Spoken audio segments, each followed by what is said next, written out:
a bit of a, you'll see, but this is a little bit of a kind of bracket of our evening. I'm sure you know what I mean when the piece starts.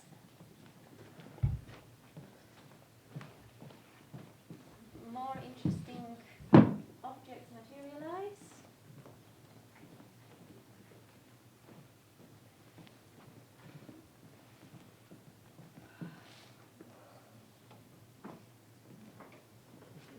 Yes?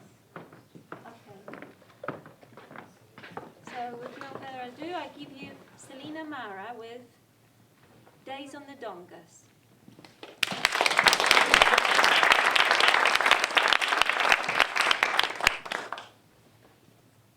I put out a call, and my call was answered.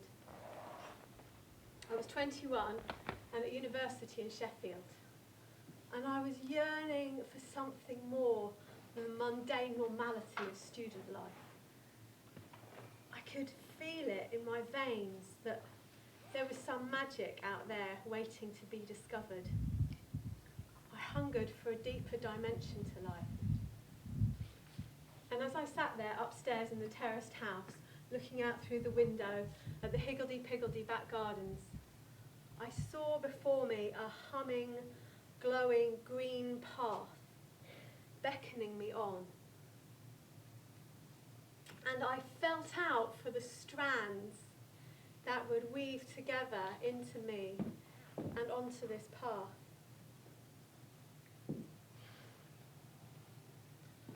Earth first! No compromise in defence of Mother Earth! The ecological direct action movement came into my world. There were the Americans, or with their touring Earth First Roadshow.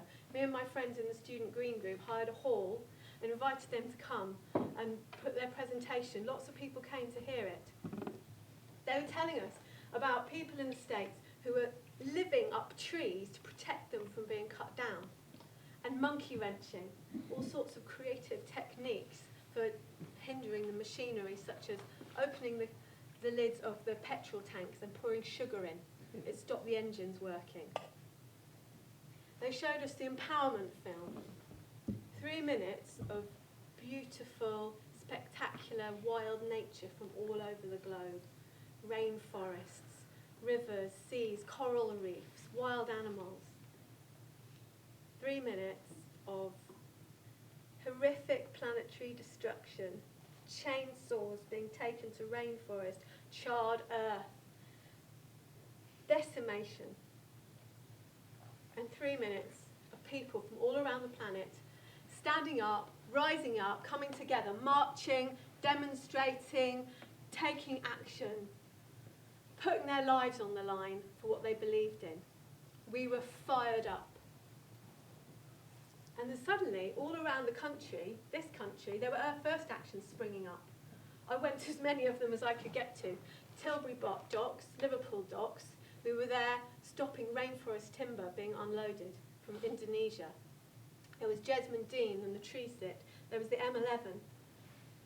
I went to Faslane Peace Camp and other actions in the north of England, and it was so amazing to finally be connecting with this network of people who were just doing what they believed in, standing up for a higher purpose than their own small lives, like getting pissed at the weekend if you're a student. It was amazing to finally meet people I could really resonate with. And it was just such a breath of fresh air to feel connected to this tribe of activists. And then my green path took a new turn and went into a deeper dimension that I couldn't possibly have imagined. I was at Watley Quarry. It was a blockade. We were gathered at the gateway to the quarry, which they wanted to expand and dig up yet more of the earth. We were there to stop the lorries going in or out of the site.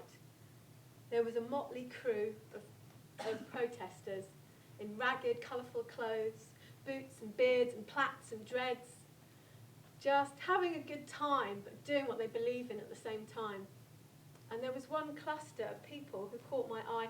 They were wearing green and purple pixie hats. and playing tunes on whistle and baran. And the music just lifted up the energy of the whole action.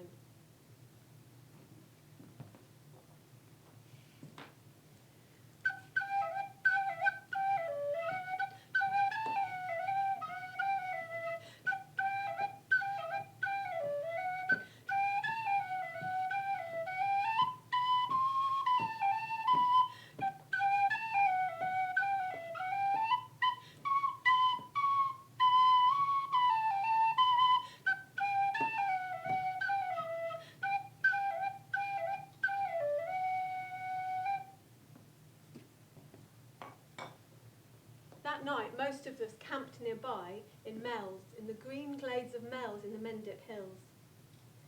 And as I snuggled into my sleeping bag, in my two-man tent with 3 friends, we got snuggled down and got cosy, and as we drifted off to sleep, we were sprinkled with the magical music of this intriguing group of people playing strings and flutes and drums round the fire for what seemed like all night.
The next day, they told me about their camp at Twyford Down, where a small but dedicated group of people were living full-time to protect the land from the threat of the M3 motorway between London and Southampton. They invited me to go. I was captivated. I had to go.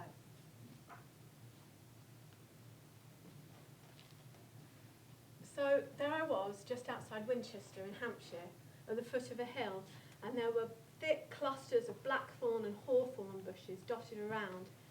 And here they formed a huge bower with a tunnel leading through it. And in front of this inviting archway and tunnel, there was a beautiful hazel arch, handmade, with saucepan lids hanging from it, with colourful painted faces of suns and moons and stars, and a big friendly sign saying, "Welcome to the Dongas." As I looked through this archway, the track carried on and up and then split into 2. It was divided by these mound-like ridges. It was like looking into a womb and ovaries. It was very inviting. I stepped through, and as I made my way up, I felt a tangible sense of magic that I'd never experienced before.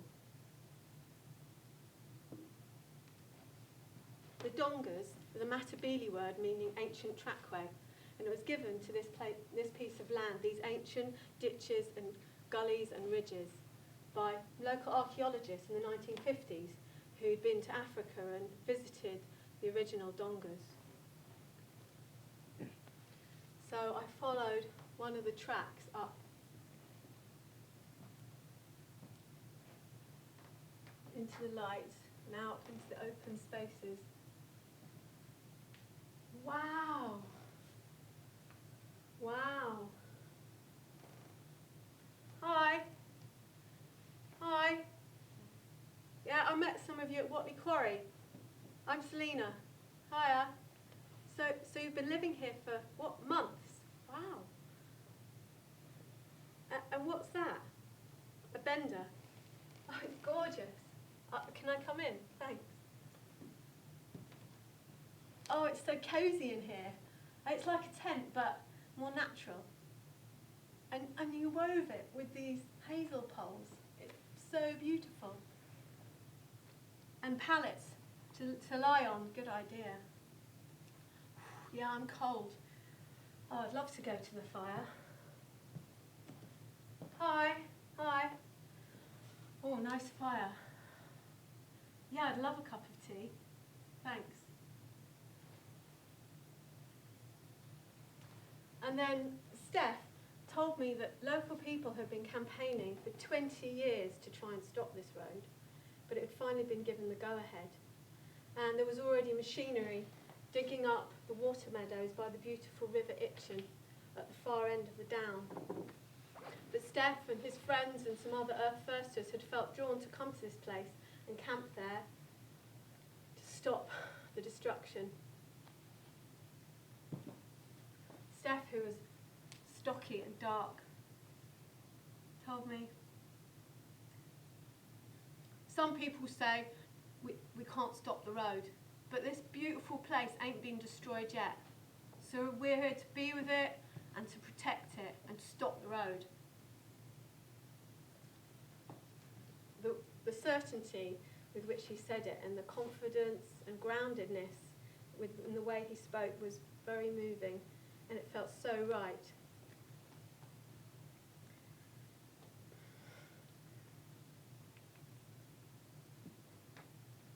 I fell in love with that incredible landscape and those feral people living around the fire with their music and laughter, their playfulness, light-heartedness, and yet the passionate and grounded, practical way with which they lived here and used lots of creative techniques for trying to stop the road.